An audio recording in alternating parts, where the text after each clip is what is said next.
Ouais, avec les clés, là, c'est bien. Avance bien ton bras là devant. Ah ouais, ça c'est bien. Tac, tac, tac. Oh. Oh, excellent. Oh. Tu vois, ce serait ça un peu genre la miniature. C'est bien ça. Salut à toutes et à tous, c'est Thomas App. Aujourd'hui, je suis à Rennes avec Clément et Pedro et on est dans leur nouveau local parce que Graignirol a les clés. Vous avez les clés? On a les clés. On a les clés. Putain, incroyable. On vous fait visiter le labo et je crois qu'il y a quelques nouveautés. Il y a des petites trucs. Ouais, sympas. Bon, on en parle tout de suite, c'est parti.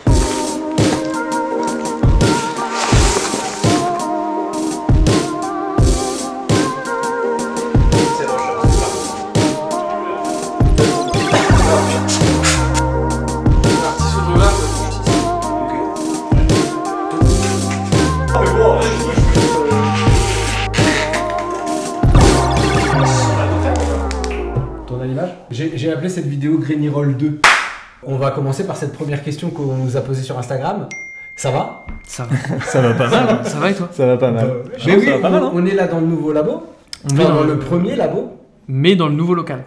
Ok. Je t'ai dit que tu ferais ça quand tu ouvrirais un labo. Mon rêve depuis le day one, c'était de faire ça. Ça a commencé comment? Ça a commencé comment? Le local? Ouais. Ça a commencé par de beaucoup de chance. On avait des petits contacts avec des agences immobilières, tout ça. On a visité peut-être 2 trucs avant. Ouais, mais rien de convaincant quoi. Mais vraiment pas convaincant. En fait, le problème, c'est de réussir à trouver un espace dit de vente comme ça, d'accueil, et d'avoir une partie derrière où tu peux travailler dignement, on va dire. Ouais. C'est-à-dire avec des fenêtres, par exemple, ça peut être pas mal pour pas être dans un... d'avoir la partie développement et scan séparée. Parce que du coup, en fait, t'as toujours des problèmes d'humidité, le séchage. Et pour le coup, on trouvait aucun local avec cette configuration-là. Je me balade en ville, je recroise des gens que je connais depuis des années, et ils me disent qu'ils lâchent leur local ici, qui était avant un ancien label en fait, où ils avaient leur bureau derrière et ils vendaient des disques devant. Sauf qu'ils ont grossi, leur partie disque elle était tout le temps fermée et ils s'en servaient aussi de bureau. Et du coup ils sont partis dans des dans des vrais bureaux, sans espace de vente. Eux, ils voulaient vraiment réussir à partir avant fin juin. Et au final, on a signé pour ici le 28 juin. Par contre, après, ouais, tout a été très très vite, quoi. En 2 semaines, on a eu Cabis, le local, tout. Et puis après, on a attaqué les travaux. Ok. C'est ça. Il y a eu beaucoup de travaux là.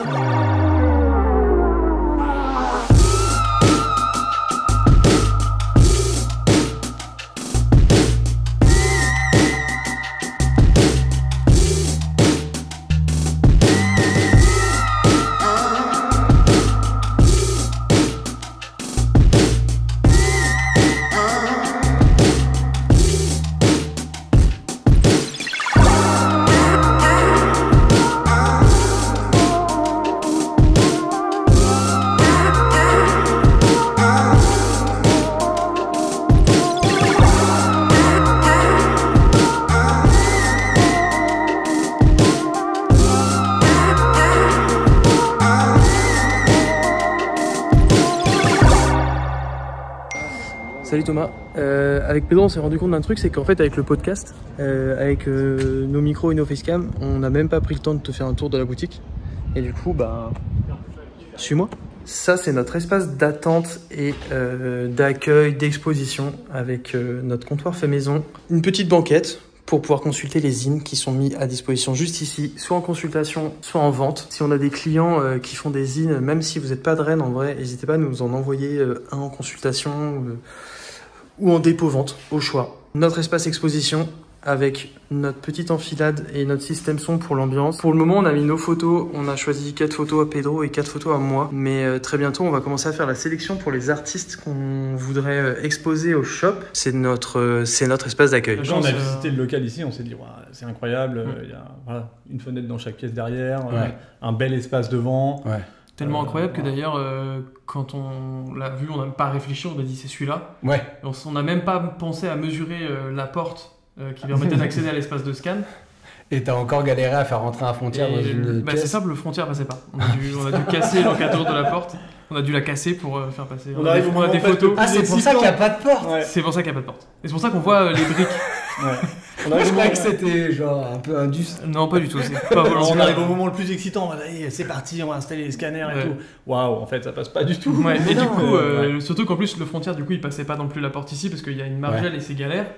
Et du coup, on a dû le faire passer par l'entrée de service. Ok. Et au final, le frontière était coincé là. Parce qu'en fait, du coup, il passait la porte d'entrée, mais il rentrait ni dans l'espace de vente. Ah oui. Il y a 3 cm près, le frontière passait. On a regardé, il y avait des planches de bois des deux côtés de la porte. On les a fait sauter et du coup, il est passé tout pile. Quoi. Il y a les 2 Harman Phoenix. 6 pellicules à toi en 120, non 4 pellicules à toi en 120 pour 2,25€. Et j'ai mis ma porte à santé aussi. Parce que pourquoi pas. Je me fais plaisir. Quelle est la méthode de développement des films qui sont déposés chez Grainyroll? Pour le coup, nous on développe tout en Jobo. On a 2 Jobo, on a une CPE et on a un ATL. Ok. Ça me permet de développer en automatique. Moi ça me permet de développer en tandem. Je peux développer de la couleur en même temps que du noir et blanc ou du CN2, du 6, enfin genre en fonction de l'influence et de ce que j'ai en batch. On s'est juste récupéré une Jobo ATL 1000. Ça nous permet de doubler notre capacité de développement et surtout elle permet de développer en autonomie. Et c'est quand même pas mal, ça me permet de faire de l'accueil client, de gérer le développement sur la CPE. Au moins on a un espace de développement dédié, beaucoup plus confortable, beaucoup plus grand. Et en plus, je sais pas si vous avez remarqué, mais j'ai LA à la fenêtre. Le fait de développer en cuve, même si c'est automatisé avec la Jobo, ça reste une méthode de développement assez artisanale en fait. Ouais, c'est ça. Après, c'est quasi manuel. C'est du semi-manuel en fait. Ouais, c'est du semi-manuel carrément. Je te reversais des trucs dans l'appart de Thomas avec l'aéro. Ah ouais, j'avoue, ça c'était Roots. C'était excellent. Non mais genre. Dis que ma salle de bain elle est Roots. Non, mais j'ai commencé dans ma salle de bain aussi. Franchement, t'as changé depuis que t'as ton local. Est-ce qu'on peut faire un cooking and cafénol avec toi? Ce serait marrant. Je fais la cuisine et tu dev. Franchement, ce serait marrant. Au cafénol. C'est parce que la première, je l'ai fait avec un mec qui dev au cafénol, mais en vrai, j'aimerais bien faire une émission entière où bah maintenant que je fais la bouffe, J'avoue. avec quelqu'un qui dev. Et pour le scan? Et pour le scan, bah du coup, il y avait déjà un Frontier SP3000. Ok.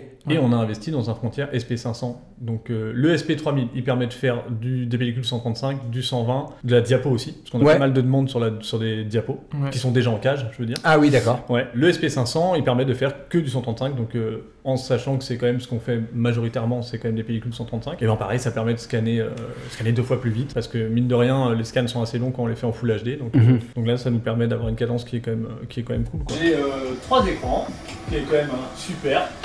Un écran dédié pour le SP500 pour le traitement en fait des scans. La même chose ici pour le SP3000.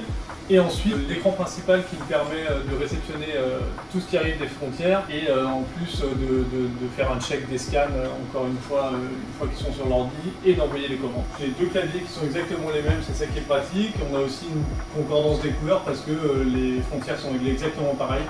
Donc impossible de savoir si sur une 135 ça vient du SP500 ou du SP3000, il n'y a pas de différence. Au niveau de la numérisation, en fait on a un seul forfait, si on peut dire ça comme ça, on scanne au maximum en fait de la capacité des frontières. D'accord. Donc scan HD. Scan ultra HD. Ouais, on peut dire Full HD, on pourrait dire que c'est... Scan 4K, 8K. En gros, c'est 12K. C'est ce que le scanner, il peut pas plus, donc on fait au max du scanner. Ce qui simplifie, en fait, c'est ça, ça fait une offre simplifiée dans le sens où il n'y a pas une basse définition, moyen, haut, c'est directement haut. De toute façon, les clients, ils sont contents de récupérer un fichier entrée haute def derrière. Voilà, et du coup, pellicule couleur, en JPEG, on est à 14€. Pellicule noir et blanc en JPEG, on est à 10€. En fait, on n'a pas de symbole, on n'a pas de symbole euro. Voilà. Donc à partir du moment où vous payez en dollars, merci de venir avec votre American Express. Bien en dollars. On peut faire un tableau, mais... Pellicule cinéma. C'est le même prix que la couleur. Cinéma, c'est le même prix que la couleur, et puis après, ici, on est à 19.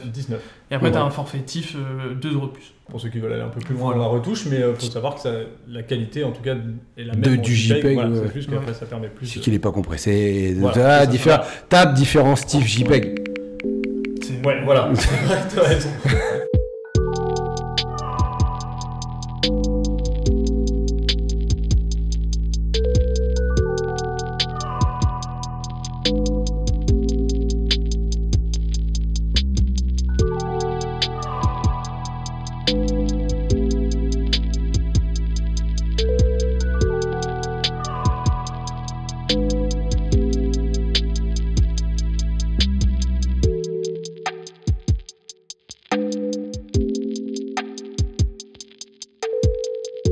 Ça se passe ici là.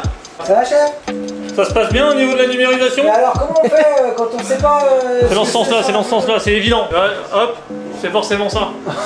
Est-ce qu'on vend des pellicules? Oui, du coup. Oui, on vend des pellicules. Ok. C'était aussi un des projets qu'on avait avec le local, c'est que du coup, on peut proposer la vente de pellicules. Ouais. C'était un de nos buts aussi parce que dans Rennes, acheter des pellicules à prix, on va dire, normaux, il n'y a pas quoi. On aurait bien voulu, nous, avoir la possibilité d'acheter des pellicules dans notre ville et il n'y en avait pas. C'est ça.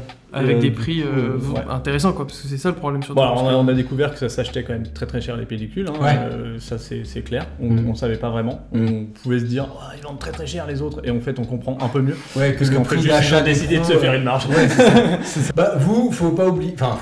Ce qu'il y a d'intéressant là-dedans, c'est genre, en fait, la vente de films, ça va pas être votre, entre guillemets, source de clairement pas. revenus, ou en tout cas votre Non, ouais, activité c'est ça. principale. Vous, votre activité principale, c'est de dev et C'est ça. De développer, de développer et de scanner Ouais. des films. Donc derrière, si effectivement tu peux dépanner une Gold, une Cinestyle ou je ne sais, c'est Carrément. cool, mais vous Ouais. avez pas pour but d'être revendeur de films. Non, et d'ailleurs, on a Quoi. décidé Ou d'être de- une boutique photo. Ouais, et d'ailleurs on a décidé de le vendre que sur Rennes en boutique. Ouais. On n'a Oui. pas du tout, parce que Y a pas de vente en nos ligne. services sont toujours en ligne, forcément, mais il n'y a pas de vente en ligne. Le fait d'avoir un local aujourd'hui dans le centre-ville de Rennes n'enlève pas le fait qu'on puisse toujours vous envoyer par correspondance nos films. Ouais, c'est ça. Bien sûr. Ouais. En fait, le labo, c'est un labo de quartier, mais qui fonctionne ici par correspondance, quoi. C'est Ok. le labo de quartier un peu de toute la France. C'est le labo. Peut-être pas non plus, mais- On peut le mettre.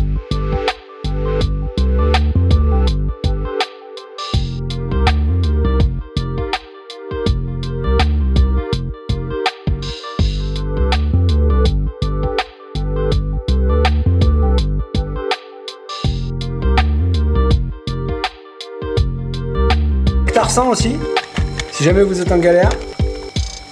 The World Finest Grain, comme disent les Américains. C'est marqué professionnel dessus en plus, donc, Ça veut dire que même c'est... chez Cali. Ouais. Ça c'est bien. Hop. Tac. Hop. La 800T.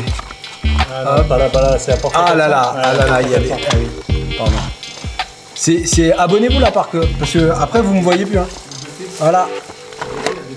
Utilisez mon code promo Thomas si vous voulez 10% sur votre dev chez Greniroll. Bisous.